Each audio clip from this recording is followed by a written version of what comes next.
नमस्कार। आप सभी भक्तों का हमारी संस्कृति हमारे ग्रंथ चैनल पर मैं स्वागत करती हूँ। ये चैनल बनाने का मुख्य उद्देश्य है कि हमारे जितने भी धार्मिक ग्रंथ हैं हम उसका अर्थ सहित अध्ययन करें।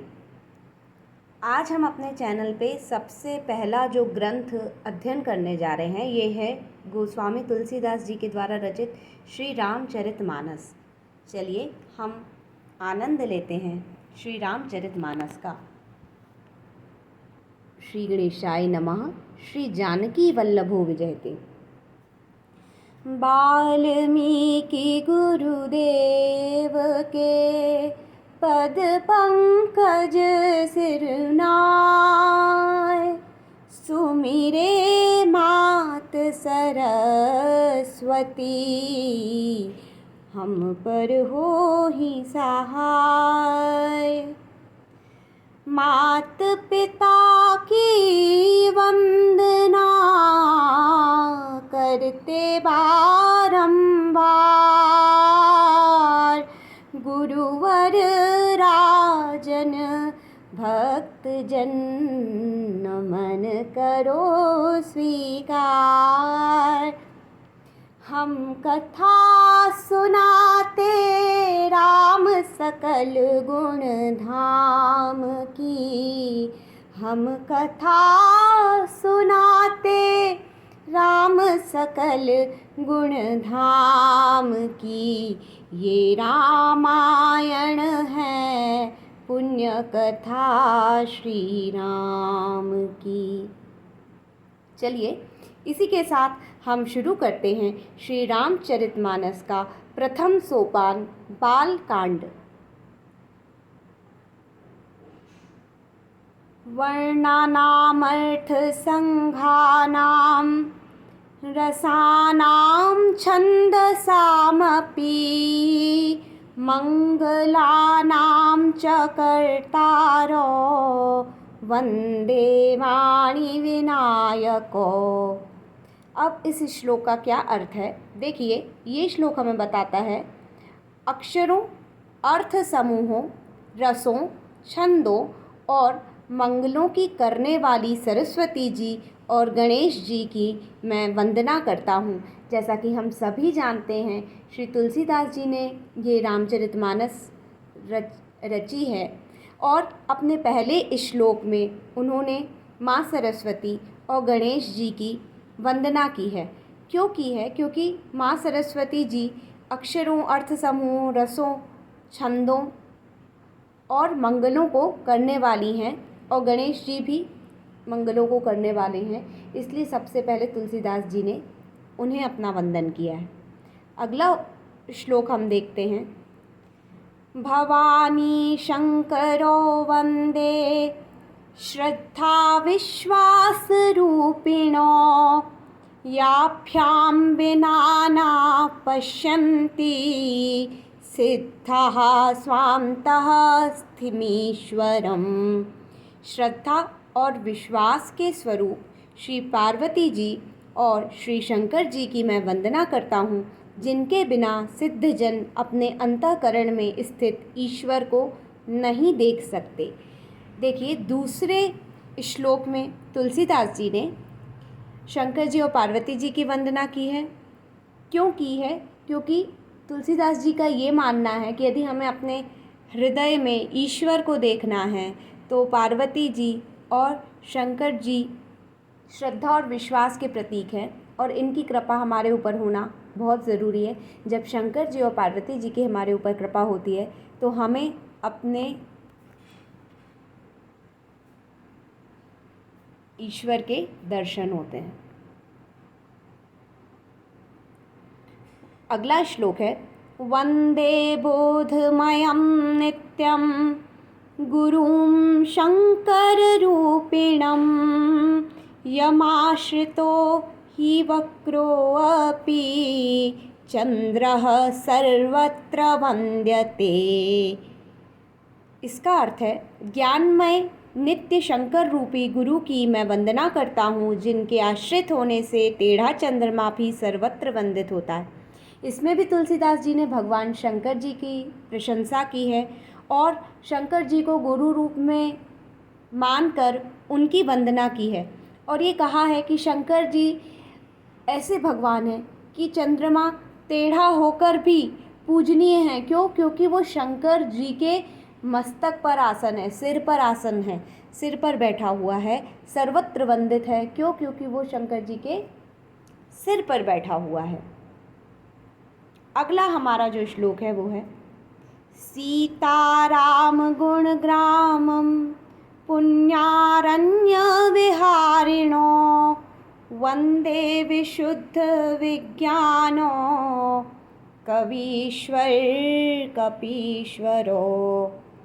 श्री सीताराम जी के गुण समूह रूपी पवित्र वन में विहार करने वाले विशुद्ध विज्ञान संपन्न कवीश्वर श्री वाल्मीकि जी और कपीश्वर हनुमान जी की मैं वंदना करता हूँ।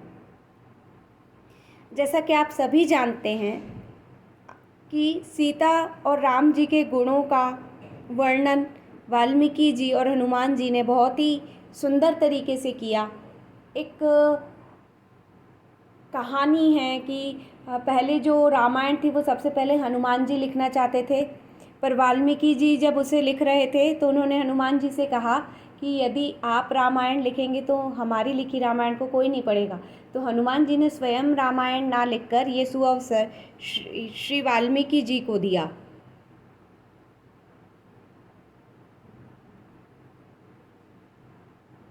इसलिए यहाँ पे वाल्मीकि जी और कपीश्वर श्री हनुमान जी की वंदना तुलसीदास जी के द्वारा की गई है। आगे हम पढ़ते हैं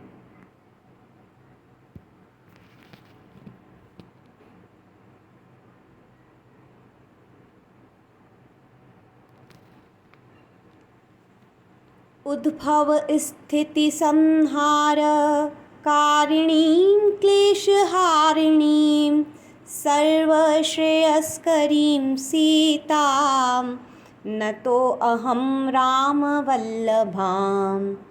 उत्पत्ति, स्थिति, पालन और संहार करने वाली, क्लेशों की हरने वाली तथा संपूर्ण कल्याणों को करने वाली श्री रामचंद्र जी की प्रियतमा सीता जी को मैं नमस्कार करता हूँ।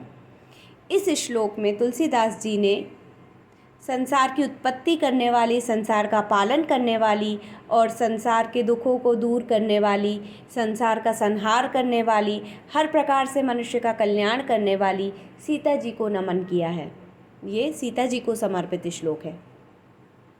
अगला श्लोक है यन्मायावशवर्ति विश्वमखिलं ब्रह्मादिदेवासुरा यत्सत्त्वादमृषैव भाति सकलं रज्जो यथा हे भ्रमः यत्पादल्प्लवमेकमेव हि भवाम्भोधे स्थितिशावतां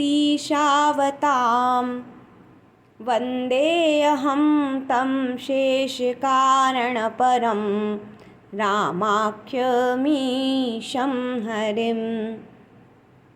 जिनकी माया के वशीभूत संपूर्ण विश्व ब्रह्मादि देवता और असुर है, जिनकी सत्ता से रस्सियों में सर्प के भ्रम की भांति यह सारा दृश्य जगत सत्य ही प्रतीत होता है और जिनके केवल चरण ही भवसागर से तरने की इच्छा वालों के लिए एकमात्र नौका है, उन समस्त कारणों से परे, सब कारणों के कारण और सबसे श्रेष्ठ राम कहाने वाले भगवान हरि की मैं वंदना करता हूँ। इस श्लोक में भगवान राम जी की वंदना की गई है। भगवान राम जी के चरणों के बारे में ये बताया गया है कि यदि किसी का भी ध्यान सिर्फ भगवान राम जी के चरणों में है तो वो इस संसार रूपी सागर से पार करने की नौका उसके पास है। क्यों? क्योंकि भगवान के चरण ही वो नौका है जो इस भवसागर से उसको तारेंगे। अगला श्लोक है नानापुराणनिगमागम सम्मतं यद् रामायणे निगदितं क्वचिन्दयोऽपि स्वान्तः सुखाय तुलसी रघुनाथ गाथा भाषा निबंध मति मंजुल मातनोति।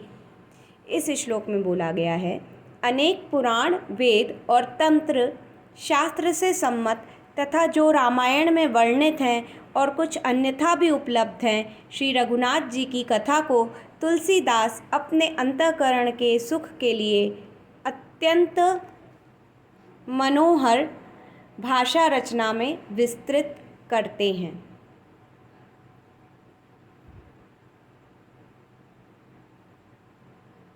तुलसीदास जी ने इस रामचरितमानस में उनके हृदय में जो राम जी की कथा विराजित थी, उस कथा का बहुत ही मनोहर वर्णन किया है। आगे हम पढ़ते हैं। आगे सोरठा शुरू हो रहा है। ये बालकांड के श्लोक थे। आगे पहला सोरठा है, जो सुमिरत सिद्धि होई सिया रामा, गणनायक करिवर बदन रामा, करौ अनुग्रह सोई सिया रामा, बुद्धि राशि शुभ गुण सदन रामा। जिन्हें स्मरण करने से सब कार्य सिद्ध होते हैं, जो गणों के स्वामी और सुंदर हाथी के मुख वाले हैं, वे ही बुद्धि के राशि और शुभ गुणों के धाम श्री गणेश जी मुझ पर कृपा करें। इस सोरठे में तुलसीदास जी ने श्री गणेश जी की स्तुति की है। उन्होंने कहा है कि गणेश जी का स्मरण करने से सभी कार्य सिद्ध हो जाते हैं। गणेश जी ही गणपति हैं, गणों के स्वामी हैं। उनका मुख हाथी के समान है। बुद्धि के स्वामी और शुभ गुणों के स्वामी भी श्री गणेश जी हैं, और जब श्री गणेश भगवान मुझ पर कृपा करेंगे तभी मेरा उद्धार हो सकेगा। अगला सोरठा है, मूक होई बाचाल सिया रामा, पंगु चढ़ई गिरिवर गहन रामा, जासु कृपा सो दयाल सिया रामा, द्रवौ सकल कलिमल दहन रामा। जिनकी कृपा से गूंगा बहुत सुंदर बोलने वाला हो जाता है और लंगड़ा लूला दुर्गम पहाड़ पर चढ़ जाता है, वे कलयुग के सब पापों को जला डालने वाले दयालु भगवान मुझ पर द्रवित हों और दया करें। श्री दयालु भगवान इस सोरठे में भगवान की दयालुता का वर्णन किया है। कहा गया है कि भगवान की यदि कृपा हो मनुष्य पर तो गूंगा बोलने लगता है, लंगड़ा दुर्गम पहाड़ों पर चढ़ जाता है, और कलयुग के सभी पापों को जला देने वाले भगवान दीन दयाल हैं, और वो मुझ पर भी द्रवित हों और मुझ पर भी दया करें। क्यों? क्योंकि उनका नाम ही दीन दयाल है। आगे हम अगला सोरठा पढ़ते हैं। नील सरोरुह श्याम तरुण रामा, अरुण बारिज नयन सिया रामा, करौ सो मम उर धाम सिया रामा, सदा क्षीर सागर शयन रामा। जो नील कमल के समान श्याम वर्ण हैं, पूर्ण खिले हुए लाल कमल के समान जिनके नेत्र हैं, और जो सदा क्षीर सागर में शयन करते हैं, वे भगवान नारायण मेरे हृदय में निवास करें। इस सोरठे में तुलसीदास जी कहते हैं कि नील कमल के जैसे विष्णु जी का रंग श्याम है, उनके जो नेत्र हैं वो कमल के समान सुंदर हैं, और भगवान विष्णु हमेशा क्षीर सागर में सोते रहते हैं, शयन करते हैं।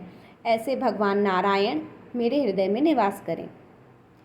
कंदु इंदु सम देह सिया रामा, उमा रमन करुणायन रामा, जाहि दीन पर नेह सिया रामा, करऊ कृपा मर्दन मयन रामा।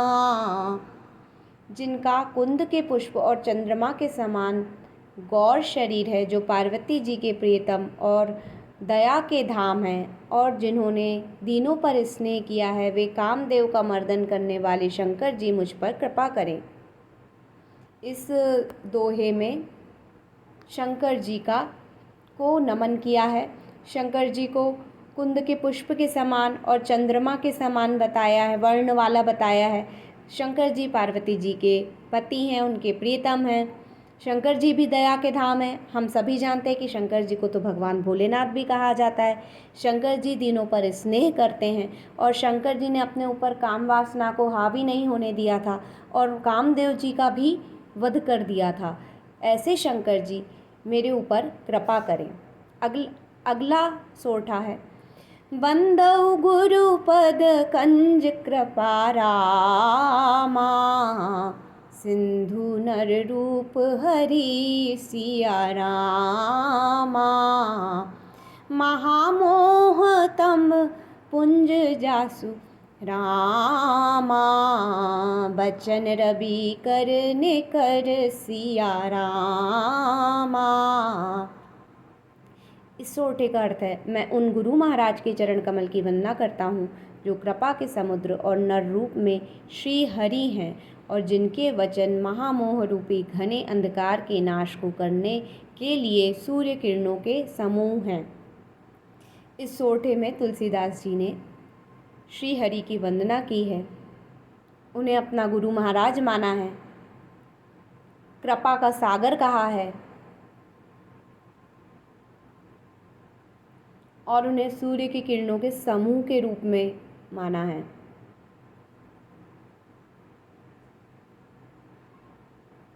यहाँ तुलसीदास जी अपने गुरु की वंदना कर रहे हैं। उन्होंने अपने गुरु के बारे में बताया कि मेरे गुरु महाराज के चरण कमल की मैं वंदना करता हूँ। मेरे गुरु महाराज नर रूप में हरि हैं। मतलब तुलसीदास जी का ये मानना था कि उनके गुरु भगवान विष्णु का ही रूप है, जिसके कारण उनका जीवन सफल हो गया। ठीक है, आगे का हम अगले वीडियो में पढ़ेंगे और अर्थ समझने की कोशिश करेंगे। इसी के साथ हम आज का वीडियो समाप्त करते हैं। आप सभी का बहुत बहुत धन्यवाद।